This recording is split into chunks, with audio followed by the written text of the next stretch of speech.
Hey guys, today we're gonna find out if Sandra Bullock has what it takes to get political. Hey guys, welcome back to Monday Morning Critic. I'm Krisily Kennedy, and today I'm reviewing Our Brand is Crisis from Warner Brothers. And if you can't tell, Halloween is not over for me because the wig has not left my head since this weekend. I can't do it. The movie stars Sandra Bullock, Billy Bob Thornton, and Anthony Mackie. The basis of the movie is a presidential election happening in Bolivia. Castillo is the president, one of the people running for president, and he's really far behind in the polls. So his team, which is including Anthony Mackie, hires Sandra Bullock, who is basically like, she comes in and fixes stuff. She's like a campaign manager, strategist. So she's completely out of the political game, and Anthony Mackie and one of the other women in the campaign come and they talk her into it, and she's gonna go to Bolivia and she's gonna save the campaign. So Sandra Bullock's character in this movie reminds me a lot of the character from the proposal.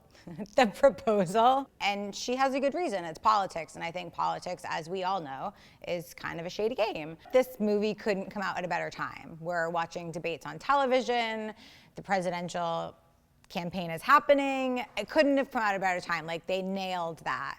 Billy Bob Thornton plays a political strategist for an opposing presidential nominee. His character and Sandra Bullock's character have a long history of working against each other, and he has beat her in every single election that they've competed against each other with.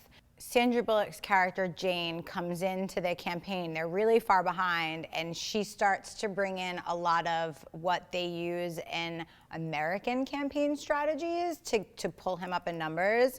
And it's really, that's, I think, the most interesting part of the movie, is definitely that you get to see like how that works. So like, they hire this person that comes in, and their job is to get all the dirt and background they can on the other presidential nominees and find out what the dirt is so that they know when to leak the dirt at what part, and they like create fake organizations to leak the dirt. My biggest problem with this movie was pacing, and I think that there's probably somewhere tape of me saying that I swore I would never say something like, I have a problem with pacing. There were parts that were so funny and great and you're laughing, and then there's parts that are like really interesting and you're learning things about politics that you don't really know, which are making me think twice this election season. And then there were other parts where it was literally like,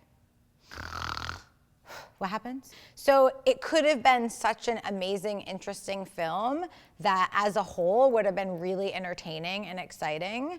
But I was bored, and I'm so sad that I was bored, because like I said, there were parts that were super funny. And then all of a sudden, at the end of the film, it becomes a very different film. And that kind of threw me for a loop too. And I don't want to give it away because that would just ruin it, because I do think you should still see the movie and make your own decision, because there were a couple people that I talked to after the movie that absolutely loved it. Let me know if you guys checked out Our Brand is Crisis this weekend, and let me know in the comment section below your favorite political movie. Next week, I will be reviewing the new James Bond film, Spectre, and I'm really excited to see not only the film, but the Day of the Dead Festival, because as you can see, Halloween, totally my thing. I'll see you guys next week right here on this couch on Monday Morning Critic.